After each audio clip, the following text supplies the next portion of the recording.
Hello students, कैसे हैं आप सब। आज स्टूडेंट्स मैं आयनिक इक्विलिब्रियम का कोर्स लेकर के आप लोग के सामने आया हूं। केमिकल इक्विलिब्रियम हम लोगों ने फिनिश कर लिया द हाइट के ऑनलाइन लर्निंग प्लेटफॉर्म पर। आयनिक इक्विलिब्रियम भी क्लास 11th के लिए हो, क्लास 11th के टर्म 2 के लिए हो, क्लास 11th के बोर्ड एग्जामिनेशन के लिए हो, जेई मेन के लिए हो, एडवांस के लिए हो, नीट के लिए हो, एनडी के लिए, एनडीए के लिए हो, एससीआरए के लिए हो, या केमिस्ट्री में कोई रिसर्च करना चाहते हो तो यह कोर्स आपके लिए है। तो my dear students, ionic equilibrium में सबसे पहली बात हम लोग जानेंगे क्या।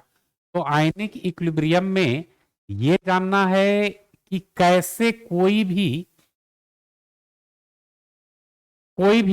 इनऑर्गेनिक सब्सटेंस या कोई भी सब्सटेंस अपने आयन में डिसोसिएट होता है, और डिसोसिएटेड आयन अनडिसोसिएटेड मॉलिक्यूल एक साथ इक्विलिब्रियम में कैसे होता है। Dissociated ion and undissociated molecule एक साथ इक्विलिब्रियम में कैसे रहता है, उसी की चर्चा माय डियर स्टूडेंट्स हम लोग आयनिक इक्विलिब्रियम में चर्चा करेंगे। आयनिक इक्विलिब्रियम मतलब कि dissociated molecule and undissociated ion एक साथ रहेगा। तो देखो, इसमें सबसे पहली चर्चा हम लोग को करना है इलेक्ट्रोलाइट के बारे में। तो मेरे प्यारे बच्चों, इलेक्ट्रोलाइट क्या होता है। तो इलेक्ट्रोलाइट क्या होता है, ऐसा कंपाउंड जो आयन देता है आइदर इन मोल्टेन स्टेट और in solution are called electrolyte. कोई भी सब्सटेंस जो आयन फर्निश करे या तो मोल्टेन स्टेट में या तो सॉल्यूशन में। हाँ, ये अलग बात है कि वो सब्सटेंस पूरी तरह से आयन में कन्वर्ट हो जाएगा या पार्शियल रूप से आयन में कन्वर्ट होगा, लेकिन दोनों को इलेक्ट्रोलाइट कहेंगे। दोनों अलग अलग तरह का इलेक्ट्रोलाइट होता है। देखिए, सॉलिड स्टेट में electrolyte bad conductor of electricity होता है, क्योंकि यहां पर आयन का मूवमेंट नहीं होता है सॉलिड स्टेट में। यही मोल्टेन फॉर्म में आ जाओ या सॉल्यूशन में तो आयन का मूवमेंट स्टार्ट हो जाता है। तो मोल्टेन फॉर्म या सॉल्यूशन के फॉर्म में electrolyte good conductor of electricity हो जाता है, और सॉलिड फॉर्म में electrolyte bad conductor of electricity होता है। अब देखिए, दो तरह के इलेक्ट्रोलाइट होते हैं। पहला क्या है, स्ट्रॉन्ग इलेक्ट्रोलाइट। तो ऐसा इलेक्ट्रोलाइट पूरी तरह से अपने आयन में टूट जाता है और इनके अल्फा का वैल्यू 1 होता है। अल्फा मतलब degree of dissociation, degree of dissociation बोलते हैं अल्फा को। और इनका एग्जाम्पल, स्ट्रॉन्ग इलेक्ट्रोलाइट का एग्जाम्पल क्या होगा, कोई भी स्ट्रॉन्ग एसिड, कोई भी स्ट्रॉन्ग बेस और किसी तरह का सॉल्ट स्ट्रॉन्ग इलेक्ट्रोलाइट का एग्जाम्पल होता है। जैसे देखिए, strong acid, nitric acid, hydrochloric acid, H2SO4, ये सब स्ट्रॉन्ग एसिड होने के कारण स्ट्रॉन्ग इलेक्ट्रोलाइट का एग्जाम्पल है। और एग्जाम्पल देखिए इसका क्या है, सॉल्ट, कोई भी salt, sodium chloride, potassium nitrate या पोटेशियम क्लोराइड या सोडियम नाइट्रेट। या अब बात करते हैं स्ट्रॉन्ग बेस का। स्ट्रॉन्ग बेस, कोई भी स्ट्रॉन्ग बेस स्ट्रॉन्ग इलेक्ट्रोलाइट होगा। NaOH और KOH, ये सब स्ट्रॉन्ग इलेक्ट्रोलाइट है, क्योंकि ये अपने आयन में पूरी तरह से आयोनाइज होगा। दूसरी बात, weak electrolyte. Weak electrolyte partially ionize होते हैं, मतलब अधूरी तरह से अपने आयन में टूटेंगे। पूरी तरह से जो टूटेगा स्ट्रॉन्ग इलेक्ट्रोलाइट, और जो पार्शियली अपने आयन में टूटेंगे उसे वीक इलेक्ट्रोलाइट। स्ट्रॉन्ग इलेक्ट्रोलाइट के लिए डिग्री ऑफ डिसोसिएशन अल्फा का वैल्यू 1, और वीक इलेक्ट्रोलाइट के लिए डिग्री ऑफ डिसोसिएशन अल्फा का वैल्यू लेस देन 1 होता है। अब वीक इलेक्ट्रोलाइट का एग्जांपल या तो वीक एसिड या तो वीक बेस। वीक एसिड कौन होगा, तो कोई भी एसिड जिसमें कार्बन होगा उसको वीक एसिड कहते हैं, ये तो तय है। इसके अलावा भी वीक एसिड होता है, जैसे एसिटिक एसिड वीक एसिड है, फॉस्फोरिक एसिड वीक एसिड है, ऑर्थोबोरिक एसिड वीक एसिड है। अगर और एग्जांपल करो तो कार्बोनिक एसिड वीक एसिड है। ये सब पार्शियली आयोनाइज होंगे। वीक बेस, ये भी वीक इलेक्ट्रोलाइट है। अमोनियम हाइड्रोक्साइड या मिथेनामाइन, ये सब वीक बेस है, यानी वीक इलेक्ट्रोलाइट है। इलेक्ट्रोलाइट क्लियर है। अब आगे हम लोग चर्चा करेंगे डिग्री ऑफ आयोनाइजेशन या डिग्री ऑफ डिसोसिएशन, जिसे अल्फा से रिप्रेजेंट करेंगे। ये क्या कह रहा है it is the fraction of total number of molecule of an electrolyte which dissociate into ion. यानी अल्फा बराबर क्या, परसेंटेज आयोनाइजेशन या परसेंटेज डिसोसिएशन अपॉन 100। रिएक्टेंट का कितना परसेंट डिसोसिएट किया उसको 100 से डिवाइड कर दो, इसको डिग्री ऑफ डिसोसिएशन कहेंगे। या रिएक्टेंट का कितना परसेंट आयोनाइज हुआ उसको 100 से डिवाइड कीजिए, उसे डिग्री ऑफ आयोनाइजेशन कहेंगे। यानी डिग्री ऑफ आयोनाइजेशन या डिग्री ऑफ डिसोसिएशन का फॉर्मूला क्या हो गया, कितना मॉलिक्यूल आयन के रूप में डिसोसिएट हुआ upon total number of molecule of electrolyte. शुरू में total number of molecule of electrolyte कितना है, उसमें से कितना मॉलिक्यूल डिसोसिएट हुआ, total number of molecule dissociated या total number of molecule of electrolyte ionized upon total number of ions in electrolyte को हम लोग डिग्री ऑफ डिसोसिएशन कहते हैं। यही है, कितना डिसोसिएटेड हुआ upon total number of electrolyte को डिग्री ऑफ डिसोसिएशन कहते हैं।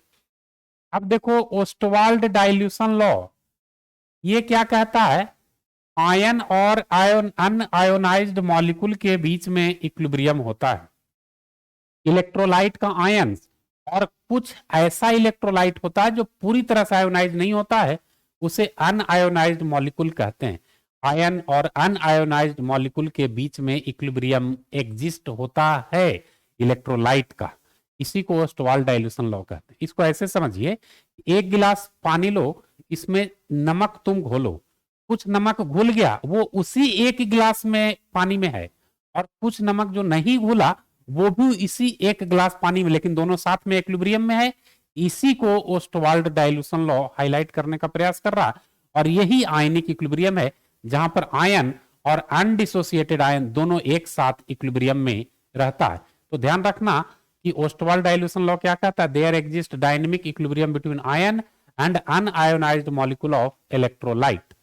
देखिए एक वीक इलेक्ट्रोलाइट हम लेते हैं एबी टाइप का, एक एबी टाइप का वीक इलेक्ट्रोलाइट लो, ये है, ये अपने आयन में टूटेगा, टूट के क्या बना देगा, ए प्लस बी माइनस।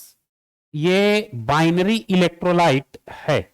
मान लो कि at T is equal to 0 A B electrolyte का कॉन्सेंट्रेशन सी है, और शुरुआत में तो प्रोडक्ट बनता नहीं है, तो ए प्लस और बी माइनस दोनों आयंस का कॉन्सेंट्रेशन 0 है। इक्विलिब्रियम की बात करें या आफ्टर डिसोसिएशन की बात करें तो क्या होगा, at equilibrium degree of dissociation alpha है, सी माइनस सी अल्फा घटा, एक मोल के लिए, एक मोल ए प्लस के लिए कितना सी अल्फा, एक मोल बी माइनस के लिए कितना बढ़ेगा सी अल्फा। अब इसके इक्विलिब्रियम कांस्टेंट को के मान लो, क्या लिख सकते हैं, concentration of A plus into concentration of B minus upon concentration of A B. Put कीजिए तो डाटा, ए प्लस के जगह पर क्या पुट करेंगे सी अल्फा, बी माइनस के जगह पर भी सी अल्फा, और ए बी के जगह पर सी माइनस सी अल्फा। देखो माय डियर स्टूडेंट्स, क्या लिख सकते हैं, के इज इक्वल टू सी, एक सी को अलग निकाल दिए, सी इंटू सी अल्फा स्क्वायर, और नीचे सी कॉमन ले लो तो 1 माइनस अल्फा हो जाएगा, सी इंटू 1 माइनस अल्फा। हम लोग क्या जानते हैं कि alpha very very less than 1, तो 1 माइनस अल्फा का वैल्यू 1 लेंगे, और सी सी कैंसिल हो जाएगा, तो के बराबर क्या आ गया सी अल्फा स्क्वायर, या बोल सकते हो अल्फा बराबर under root K by C होगा। तो क्या देख रहे हो, degree of dissociation inversely proportional to square root of concentration of electrolyte, weak electrolyte, देख रहे हो ना, बोल सकते हैं degree of dissociation is inversely proportional to square root of concentration of weak electrolyte. ये फॉर्मूला ध्यान रखना, इसके लिए ओस्टवाल्ड डाइल्यूशन लॉ के लिए K is equal to C alpha square, alpha degree of dissociation है। कैसे आया ये भी मैंने आपको बताया। स्टूडेंट्स इस पर बेस्ड कुछ क्वेश्चंस हम लोग करते हैं। क्या कह रहा, मोनोप्रोटिक एसिड, मोनोप्रोटिक एसिड, ध्यान रखना कि ऐसा एसिड जो एक H प्लस आयन को रिलीज करेगा, मोनो मतलब 1, और कितने H प्लस आयन को रिलीज करेगा, एक H प्लस आयन को, तो उसको मोनोप्रोटिक एसिड कहते हैं। Clear?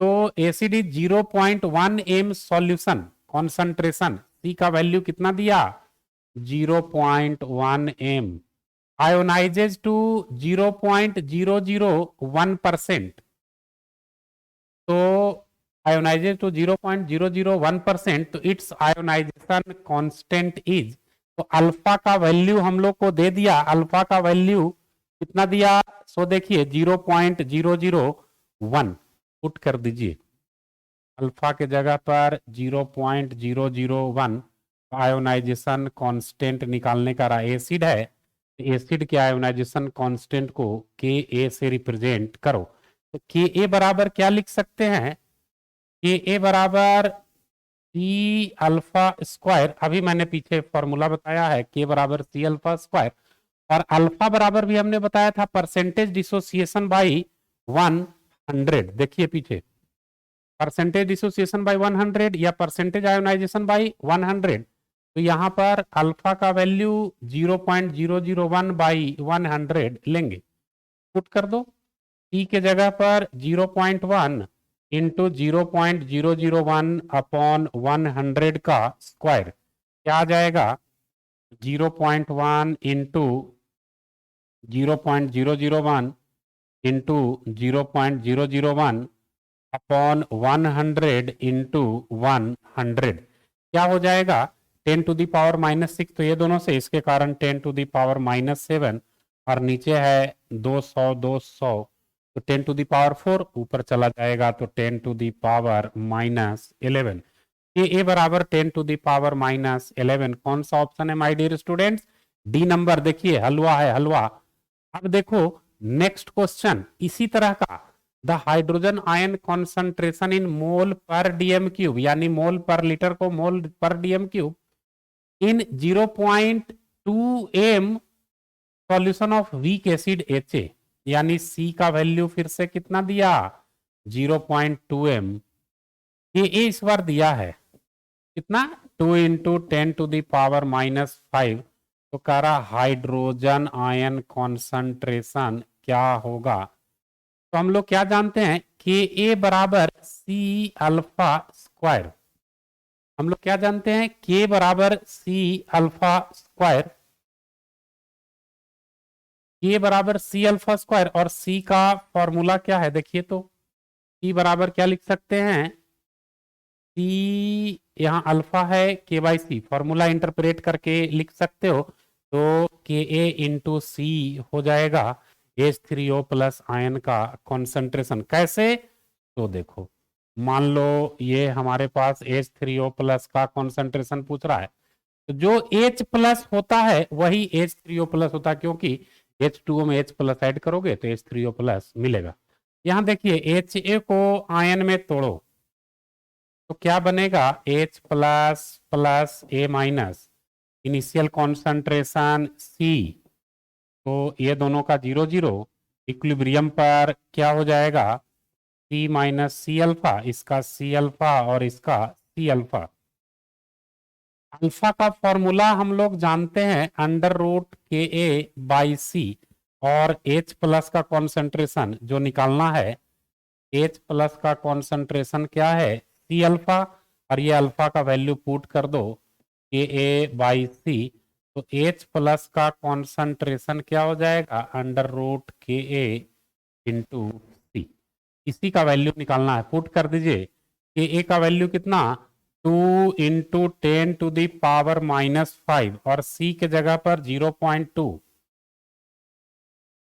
√0.4 into 10 to the power -5, तो इसको क्या बोल सकते हैं, 4 into 10 to the power -6 root में। अब इसका रूट कितना आ जाएगा, 2 into 10 to the power -3, 2 into 10 to the power -3, option number D हो गया। उसी तरह से प्रोसेस से जाना है, कोई फॉर्मूला याद नहीं रखना है।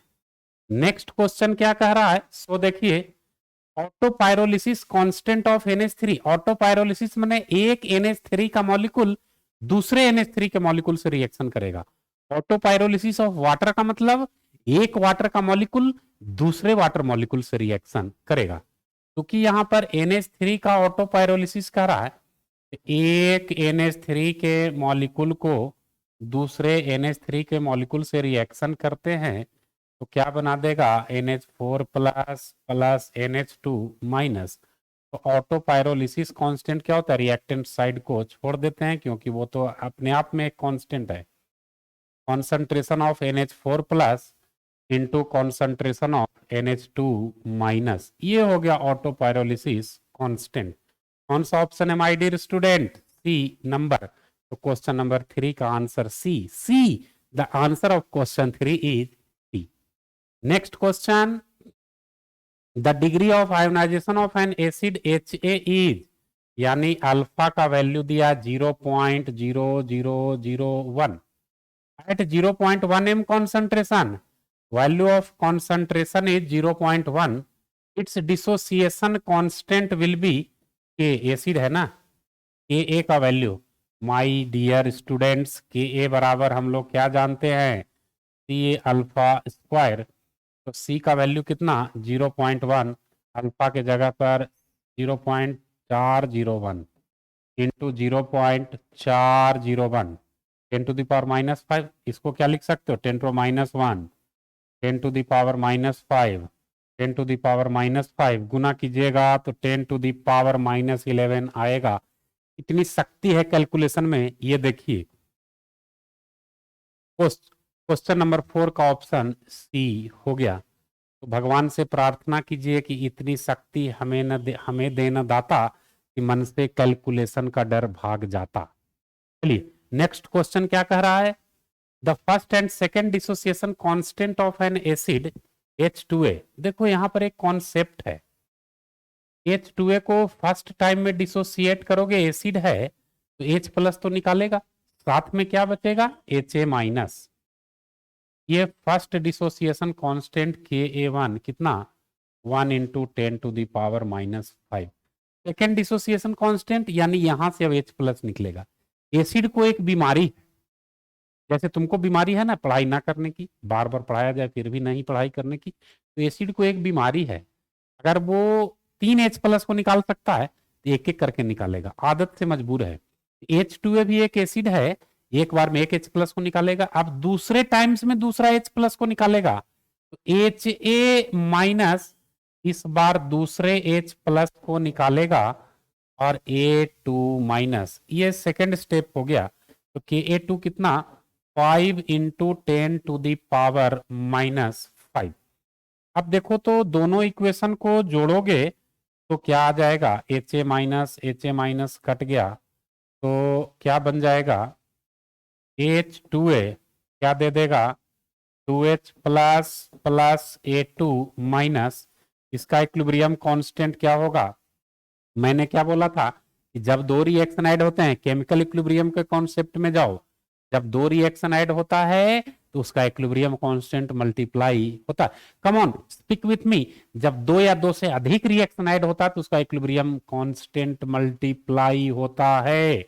तो क्या हो जाएगा, मल्टीप्लाई कर दो, K बराबर Ka1 इंटू Ka2 गुना कर दो तो 5 इंटू 10 टू द पावर -10। कौन सा ऑप्शन आ गया 5 इंटू 10 टू द पावर, यहाँ पर 5 इंटू 10 टू द पावर -10 है क्वेश्चन में, तो गुना करोगे तो क्या आ जाएगा 5 इंटू, इरेज करके दिखा दे, ये देखो यहाँ क्वेश्चन में एक्चुअली में कितना दिया हुआ है, अपने आप पहले से 10 दिया हुआ, 5 इंटू 10 टू द पावर -10।